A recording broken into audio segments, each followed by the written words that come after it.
Hola jóvenes, ¿cómo están? Me da mucho gusto saludarlos en este video de la tercera semana de nuestra clase de comunicación para la interacción social.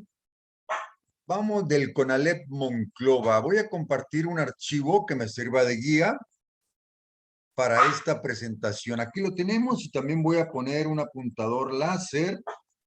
Y aquí estamos ahora sí ya preparados para este tercer video, tercera semana del CONALEP Monclova, en este primer semestre. Nuestra clase, Comunicación para la Interacción Social.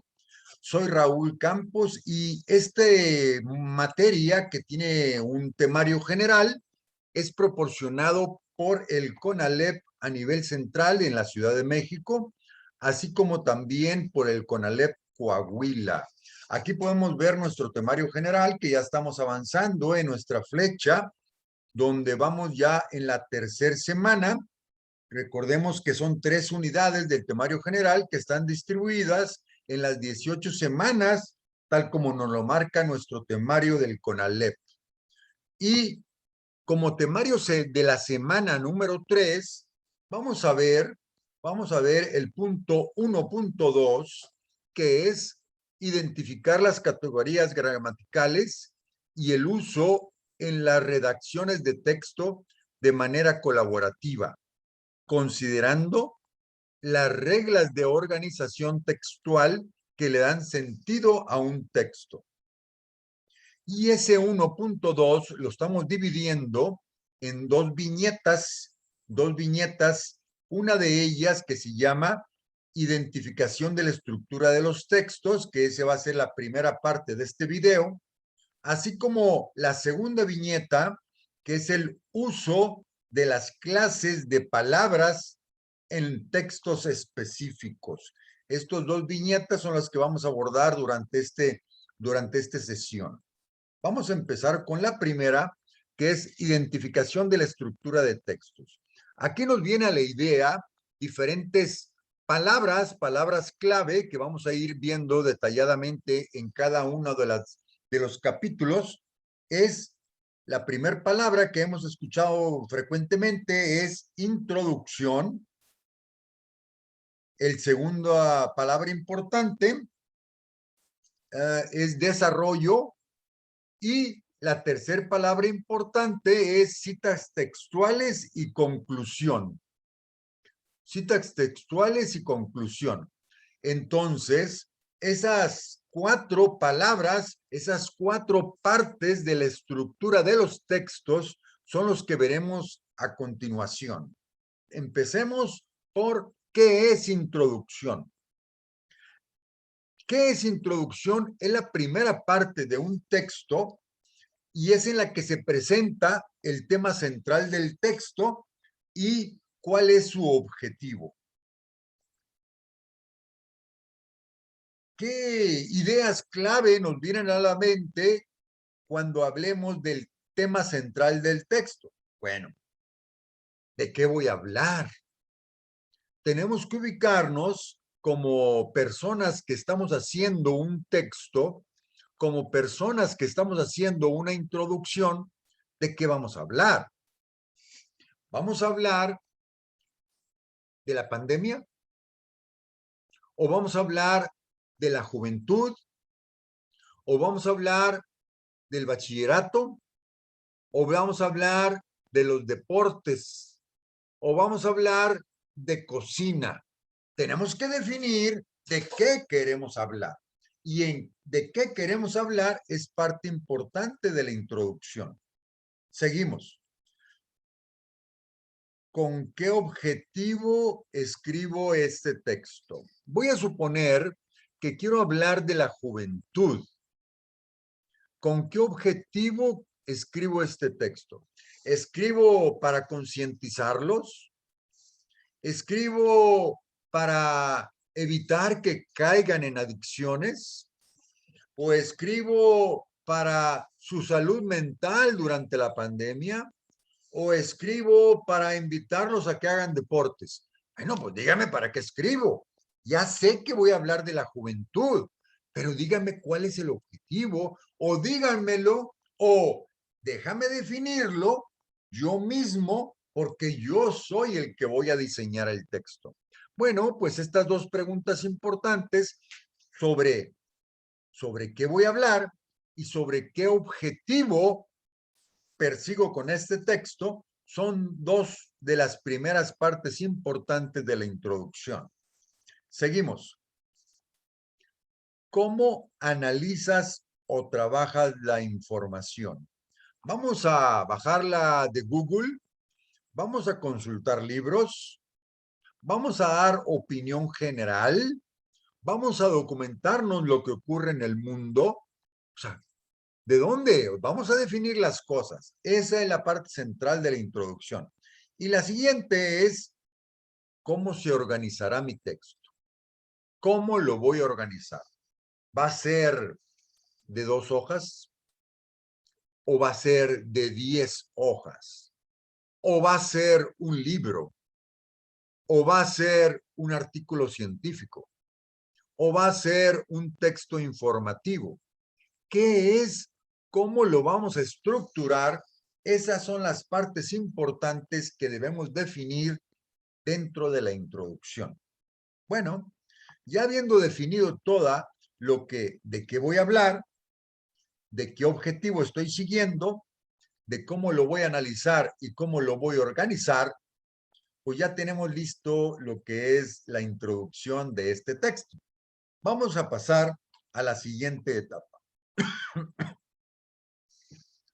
Desarrollo. La parte de introducción, que fue la anterior, es de ubicación, ubicarnos, ubicar al lector, saber cuál es el contexto del que voy a tratar. Bueno, el desarrollo es la parte central del texto. Es el contenido, es el mensaje. Ese es el desarrollo. Si voy a dar de un artículo científico, pues voy a decir las cosas que encontré. Si voy a hablar de la juventud en la salud mental de la pandemia, bueno, pues aquí es el punto importante. ¿Qué vas a decir? ¿Qué vas a comunicar? ¿Cuál es la parte importante de tu texto? Aquí está en el desarrollo. Vamos a ver qué dice nuestra diapositiva. Desarrollo. El desarrollo es el cuerpo del texto. Es la parte gruesa del texto. La parte en que se expone el sentido general del trabajo. Ya no estamos hablando de ubicarnos, ya no estamos hablando de definir qué objetivo, no, ya estamos en el mensaje importante, en el sentido general del trabajo y la información que es lo importante de nuestro texto. Ahora, ese desarrollo es común que durante tu desarrollo que estás haciendo, coincidas o hagas uso de alguna otra aportación que haya dado, por ejemplo, si es un artículo científico, ¿qué aportación dio otro científico? O otro libro, ¿qué es lo que dice otro libro? ¿O qué es lo que dice otro artículo científico? ¿O qué es lo que dice alguna otra revista de tipo científico? Entonces, si a mí me sirve lo que dijo un científico, lo que dijo una revista o lo que dijo algún libro, si a mí me sirve, lo voy a utilizar, tengo que decir para que crean ellos y den fe de lo que estoy diciendo sea verdad, o sea, lo que está en este momento en la ciencia, tengo que decir de dónde lo saqué. Tengo que decir quién lo dijo. Tengo que decir la referencia, dónde está, para que tenga validez lo que estoy diciendo yo. Es donde me baso, es donde me soporto, es donde me sustento en otras personas o en otras aportaciones. Y para yo sostenerme en información de otras personas, de otros libros o de otras revistas, existe lo que se llama cita textual. ¿Qué es una cita textual? Pongo un ejemplo. Si yo digo, aquí en Coahuila hay 10,000 campesinos. Bueno, me van a decir a mí, ¿y cómo sabes? ¿Los contaste? ¿Fuiste? ¿Por qué dices que 10,000? ¿De dónde los sacaste? Entonces yo voy a decir, aquí en Coahuila hay 10,000 campesinos de acuerdo al censo de la INEGI, de acuerdo al censo del gobierno. Y en el censo del año 2020, en la página 32, allí dice que en Coahuila hay 10,000 campesinos. Por eso la gente me va a creer a mí que yo digo que hay 10,000 campesinos porque estoy haciendo la cita textual de lo que dijo el gobierno en el censo del 2020. Y si el gobierno en el censo le cree la gente y yo lo estoy usando, pues también me va a creer a mí. Por eso es que si yo digo, en Coahuila hay 10,000 campesinos, necesitamos fomentar a personas para que trabajen en el campo, porque de acuerdo al número de habitantes requerimos no 10,000, requerimos 30,000 campesinos. Si yo hice ese número de 10,000, lo saqué del INEGI, del gobierno, etcétera, etcétera, pues la información es válida. Pero si yo digo que hay 10,000 campesinos y no digo que lo saqué del INEGI, no digo que lo saqué del gobierno, pues no me van a creer. ¿Y tú cómo sabes? ¿Y tú por qué lo dices? Lo van a poner en tela de duda. Entonces, ¿qué es una cita textual? Vamos a leerlo en la diapositiva. Son fragmentos extraídos de un texto. Yo saqué que 10,000 campesinos está escrito en un texto del INEGI y es un fragmento que estoy sacando de ese texto del gobierno y lo estoy diciendo en mi texto. Entonces yo tengo que tener la cita textual de que lo saqué del INEGI. Seguimos leyéndolo. Son fragmentos extraídos de un texto, no presentan modificaciones, aunque sí pueden abreviarse. Al final deben de llevar la referencia, o sea, de dónde, entre paréntesis, con el nombre del autor y el año en que se publicó el material original. Por ejemplo, si lo publicó el INEGI en el 2020, pues yo voy a poner autor INEGI, año 2020. En Coahuila hay 10,000 campesinos y nadie debe dudar de que esa información es válida porque pueden ir al INEGI, al censo del 2020 y ahí van a encontrar. Por eso la información que yo estoy manejando es real y es verídica. Vale lo que yo estoy escribiendo. Si le quito la cita textual y no digo que es del INEGI, lo que yo estoy escribiendo no vale porque no soy yo para decir que hay 10,000 campesinos si yo en ningún momento los he contado. ¿Ok? Seguimos. Conclusión. ¿qué es la conclusión? Si en la primera parte que le llamamos introducción, ubicamos el contexto al lector, definimos qué queríamos, definimos cuál es la estructura que vamos a decir, definimos cuál es el objetivo del texto. La primera parte de la introducción es definir qué vamos a hacer.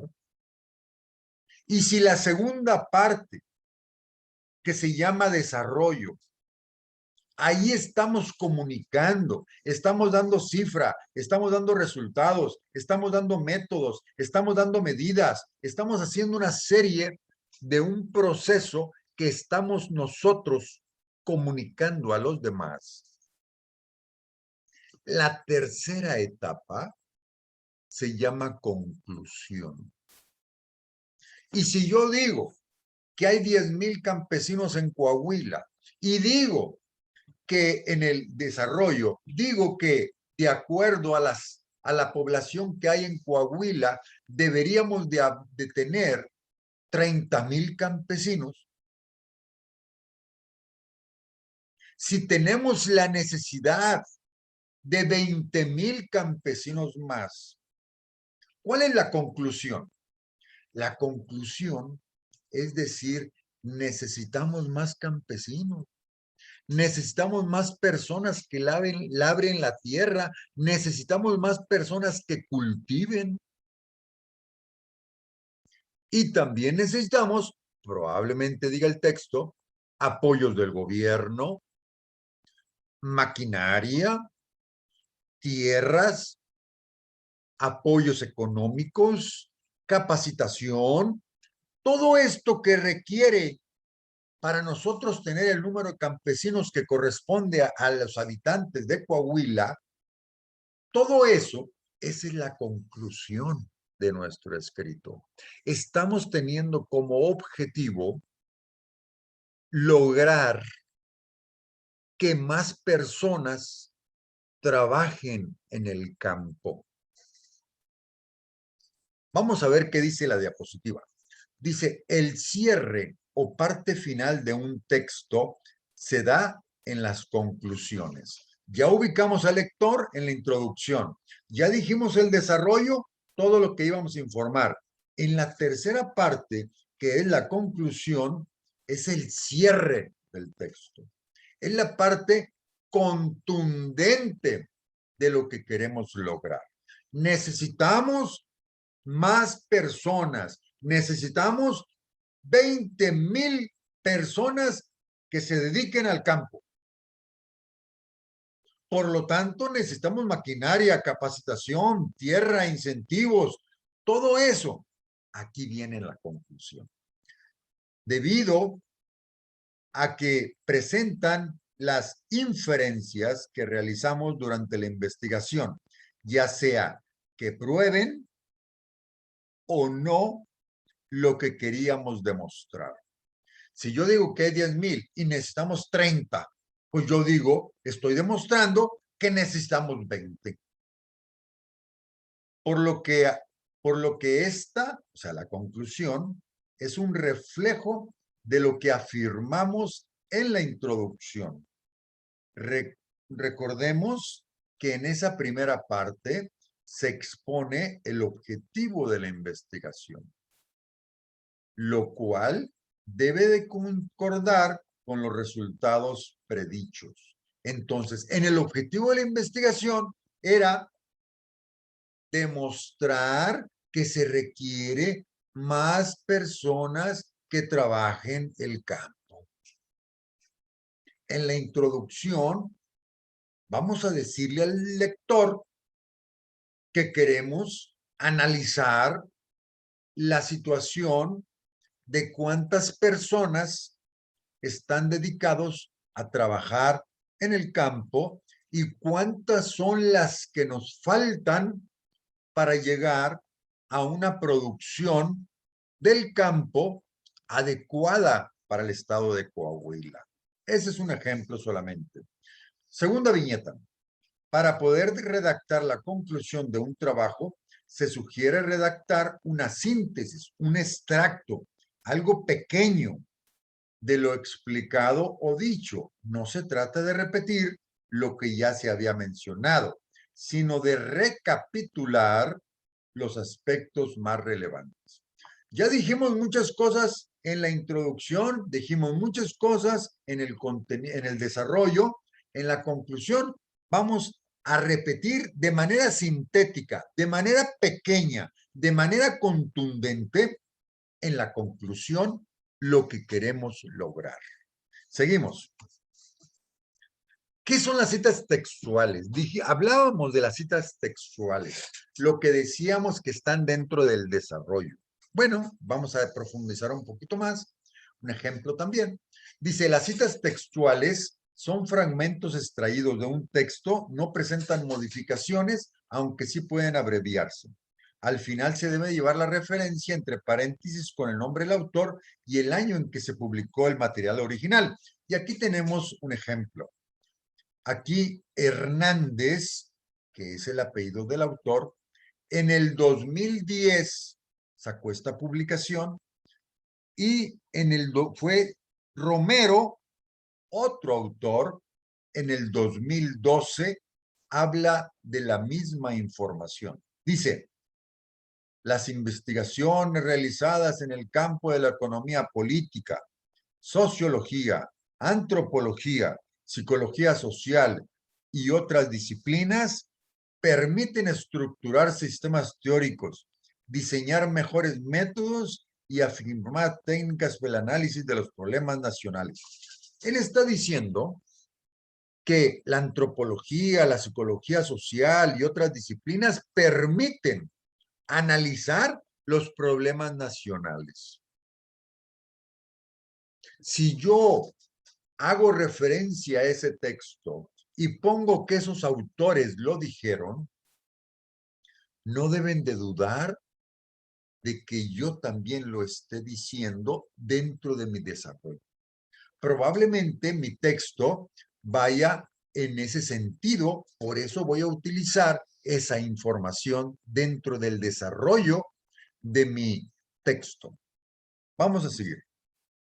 Bueno, con eso acabamos la primera viñeta y estamos entrando a la segunda viñeta de esta sesión, que se llama Uso de las clases de palabras en textos específicos. Entonces dice, utilización de clases de palabras, clases de palabras. Vamos a ver qué son las clases de palabras. No lo sé. ¿Dónde? En los textos.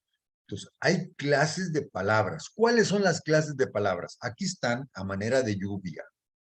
Adjetivos, verbos, preposiciones, artículos, conjunciones, pronombres, sustantivos, adverbios. 1, 2, 3, 4, 5, 6, 7, 8 clases de palabras.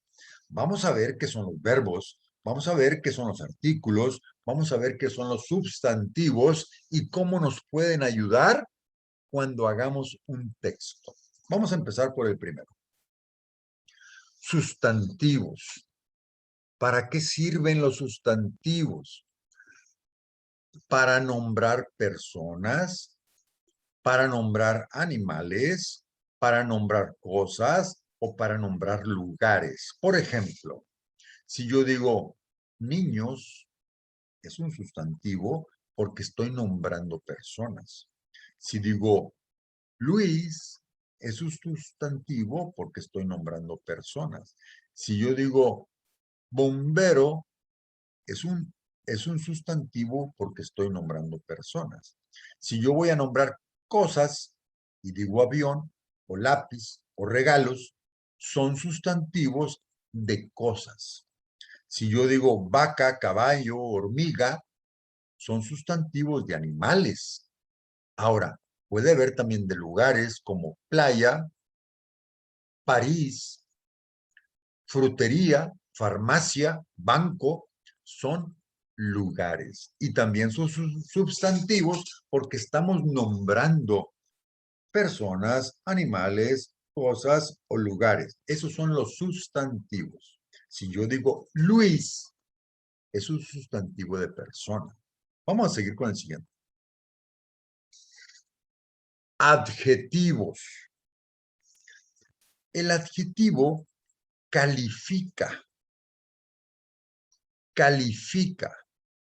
Si yo voy a hablar de Luis y yo digo que Luis es muy alto, lo estoy calificando. Si yo digo que Luis es muy inteligente, lo estoy calificando. Si yo digo que Luis es muy distraído, lo estoy calificando. Entonces, alto, inteligente o distraído son adjetivos. Son adjetivos. ¿Por qué? Porque estamos calificando a Luis. Vamos a leer nuestra diapositiva. El adjetivo califica, especifica o modifica las características del sustantivo. ¿Cuáles son los sustantivos? Las personas, las casas, los lugares, los animales, esos son los sustantivos, fue lo que acabamos de ver. Entonces, lo que califica al sustantivo, imagínense que vamos a hablar de un sustantivo, caballo. Si yo digo, ese caballo está gordo, gordo es un adjetivo. Si yo digo, ese caballo es muy bravo, bravo es calificativo, es un adjetivo porque califica.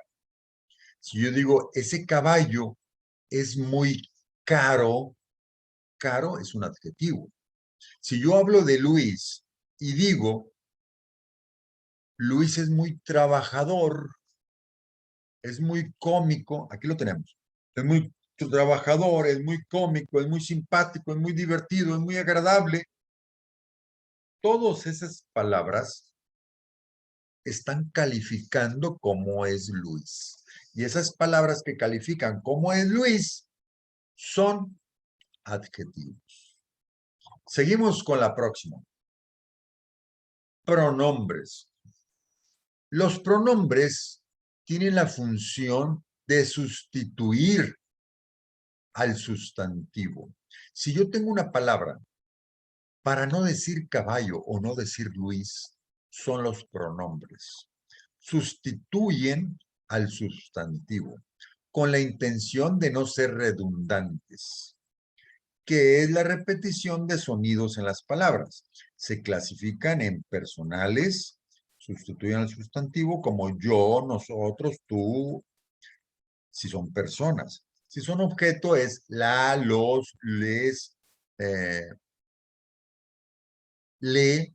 Entonces, si son personas, yo, tú, él, nosotros, nosotros. Objetos, la, los, las. Entonces, yo digo, nosotros estoy sustituyendo a decir Pedro, Luis, Juan y yo. En vez de decir Pedro, Luis, Juan y yo, pues digo nosotros. Nosotros es un pronombre. Bueno, hay pronombres, si lo vemos acá al cuadro de la derecha, hay pronombres singulares y plurales de alguna cosa singular o plural. Una cosa singular masculino y una cosa singular femenino. Si yo tengo un caballo que es masculino, pues voy a decir, el caballo es mío.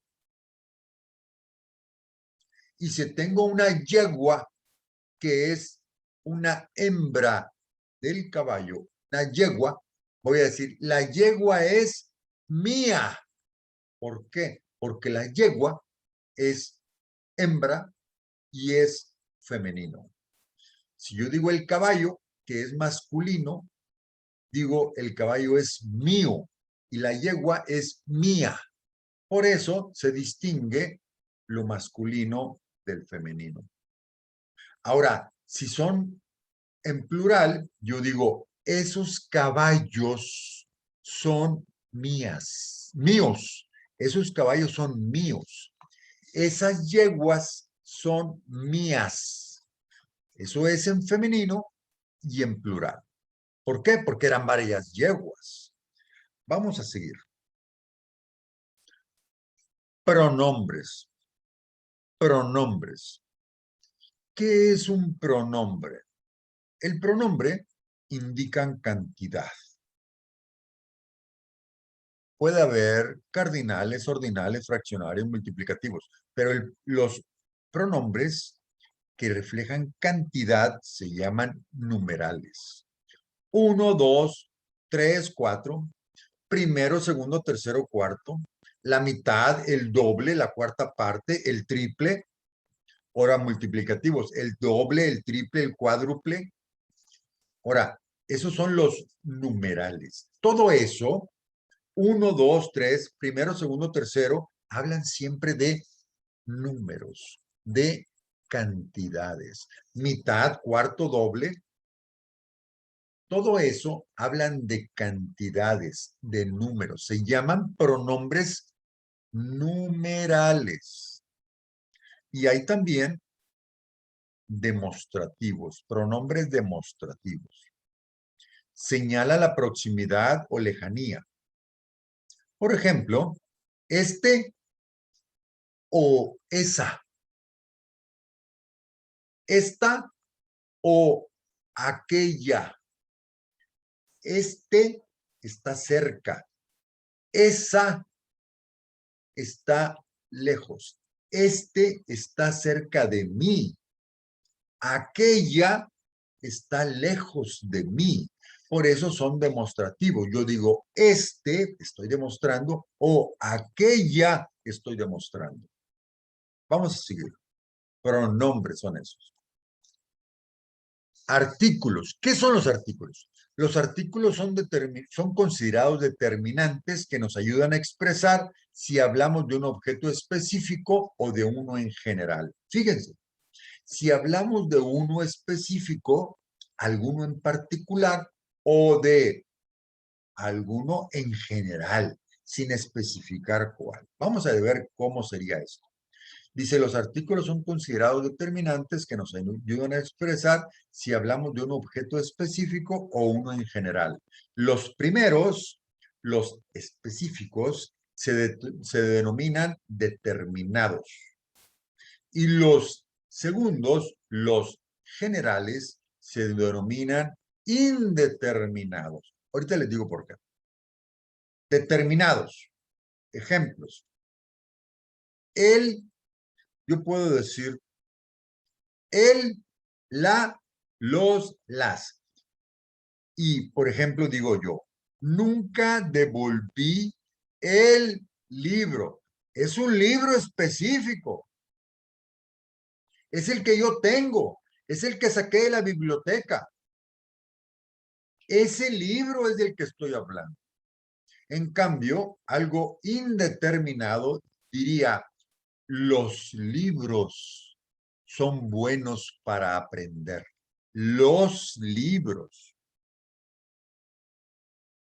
Los libros, yo no estoy hablando de ningún libro en particular.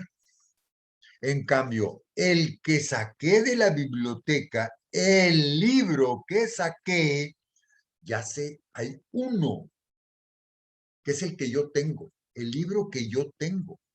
En cambio, los libros es en general, es indeterminado. No estoy hablando de ninguno de manera específica. Vamos a seguir. Verbos. ¿Qué es un verbo? Los verbos son palabras que se asignan a las acciones. La palabra verbo y acción van juntas. Hay algo que estoy haciendo, acción. ¿Cuáles son las acciones?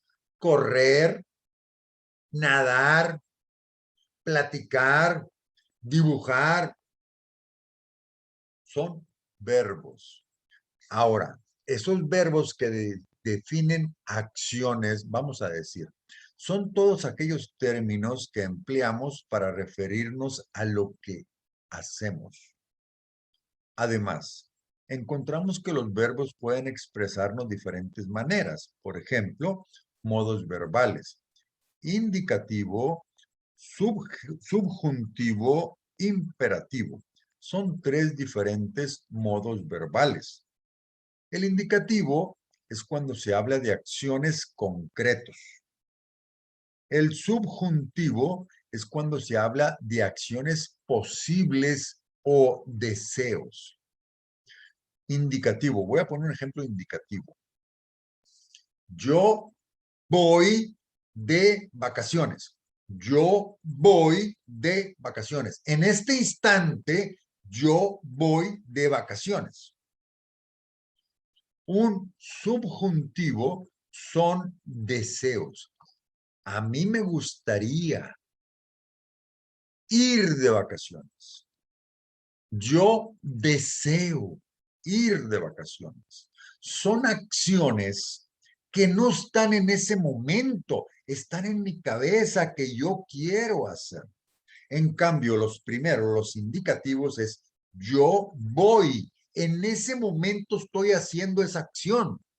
En cambio, el subjuntivo dice yo deseo ir de vacaciones. No lo estoy haciendo, pero es una acción que yo deseo ir de vacaciones. Y el imperativo, cada que alguien nos advierte o nos ordena de modo imperativo, es una orden. Esto es cuando se expresa algo con la intención de que el receptor haga una acción. Vete. Vete. Cállate. Ven. Ven. Son órdenes. Se le llama imperativos.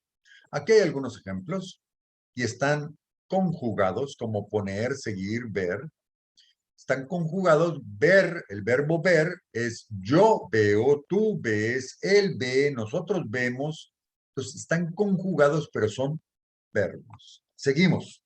Todos esos verbos reflejan una acción. Seguimos. Adverbio. Los adverbios modifican al verbo y señalan la manera en que se lleva a cabo una acción. Carecen de género y número, pero añaden información circunstancial sobre el tema. Vamos a ver un ejemplo. Dice, adverbio, aquí, son adverbios de lugar. De lugar. Aquí, allí, aquí, allí, acá, cerca, dentro, fuera, encima. Estamos hablando de un lugar.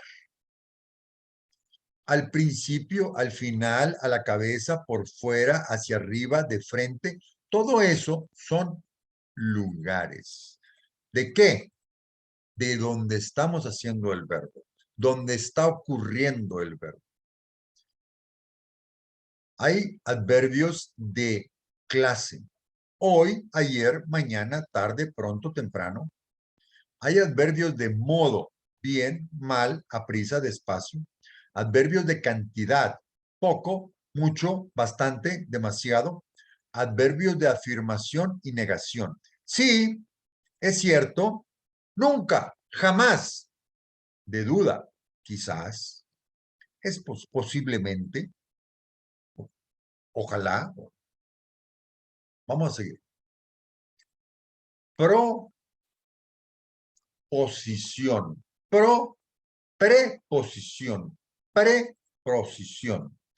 La preposición es el tipo de palabra que tiene la función de enlazar, de relacionar, de unir palabras. Estas no varían o carecen de género y número, pero denotan un sentido a la oración indicando tiempo, modo, origen, lugar, etc. Vamos a poner un ejemplo. Una preposición puede ser bajo, con, desde, según, sin, palabras con valor propositivo, durante, mediante, excepto, salvo, incluso. Locuciones prepositivas, acerca de, al lado de, alrededor de, con arreglo a, con el objeto de, son preposiciones, enlazan. Vamos a poner un ejemplo. Yo voy de vacaciones hacia el norte. Yo voy de vacaciones hasta que se me acabe el dinero. Yo voy de vacaciones para divertirme. Yo voy de vacaciones sin familiares. Yo voy de vacaciones sobre cualquier dificultad. Fíjense que yo voy de vacaciones, lo junté con sin dinero, lo junté sin familiares, lo junté sin,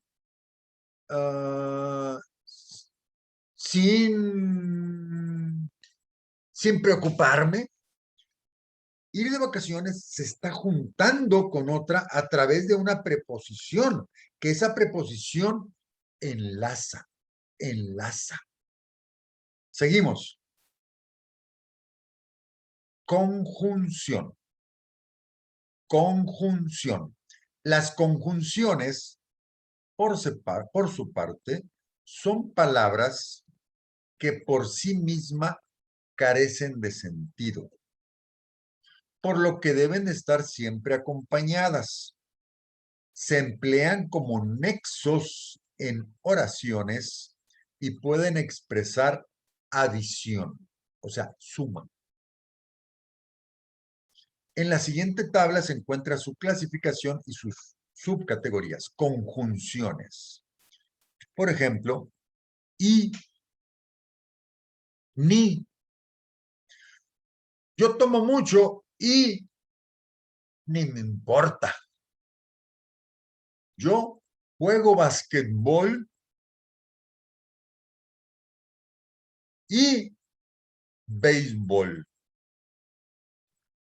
Presentan dos opciones. Por ejemplo, quiero ir a Mazatlán o a Cancún.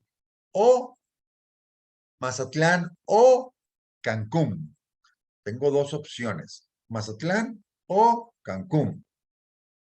Yo tengo dos opciones. Voy de vacaciones con dinero o con tarjeta de crédito. O tengo este o tengo este. Adversativas. Adversativas es contrario. Por ejemplo, yo quiero ir de vacaciones, va en un sentido, yo quiero ir de vacaciones, pero, ahí va el pero, este pero que está aquí, no tengo dinero, está en contra. Quiero ir de vacaciones, pero no tengo dinero, está en contra. A mí me gusta jugar básquetbol, pero me duelen las rodillas. Básquetbol, pero me duelen las rodillas. Es uno que va para allá y otro que viene para acá. Un comentario va en un sentido y otro comentario va en otro sentido.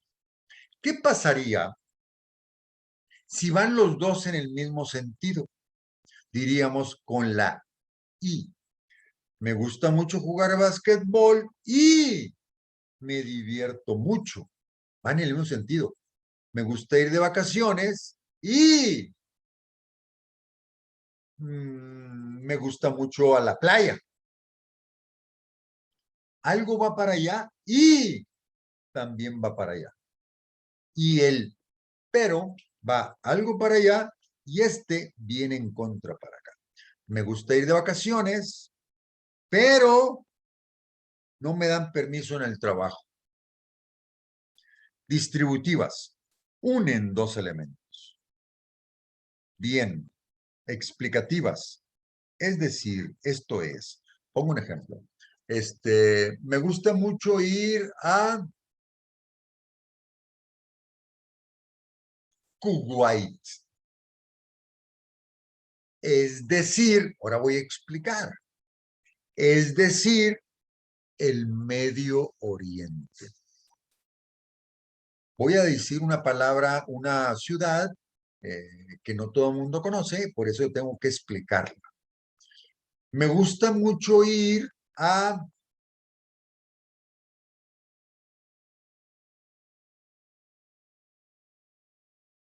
Siria. Siria.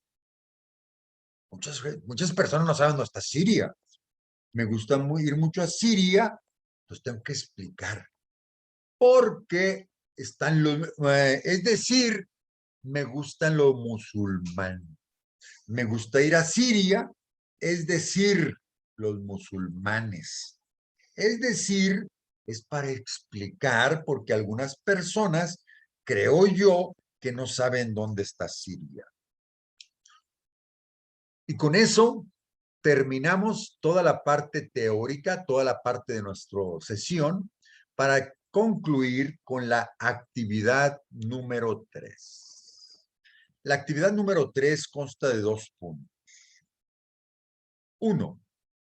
Elaborar un esquema sobre las categorías gramaticales, elaborar qué es o para qué funciona o qué indica. ¿Qué es el sustantivo? ¿Para qué sirve el sustantivo? ¿Qué indica el sustantivo?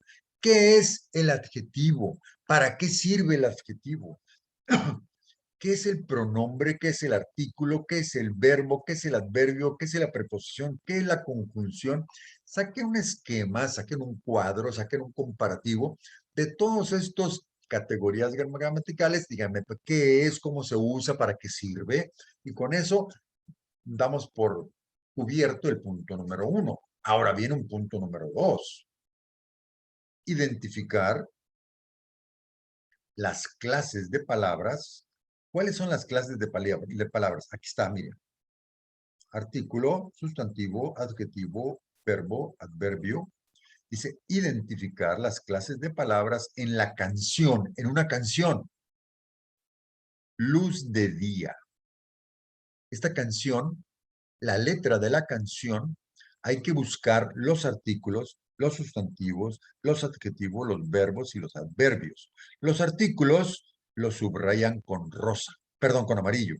Los sustantivos los encierran en un triángulo color rojo. Los adjetivos los encierran en un rectángulo color verde. Los verbos en círculos rosas. Los adverbios subrayados con color naranja.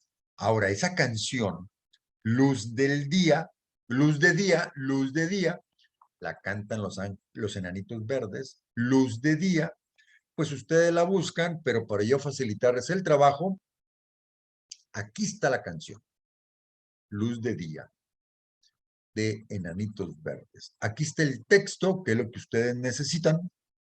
Este texto nos va a ayudar para hacer esta actividad Luz de Día de Enanitos Verdes. Hay que subrayar, hay que encerrar, hay que poner en círculos, hay que poner en rectángulos, tal como lo vimos en la diapositiva anterior. Y con eso damos por concluido este video. Hasta la próxima. Esta es la semana número 3 de nuestra clase de comunicación para la interacción social del CONALEP Monclova. Mi nombre es Raúl Campos Posada y estamos muy interesados en que a todos ustedes les vaya muy bien en este módulo en el CONALEP Monclova. Nos vemos. Adiós.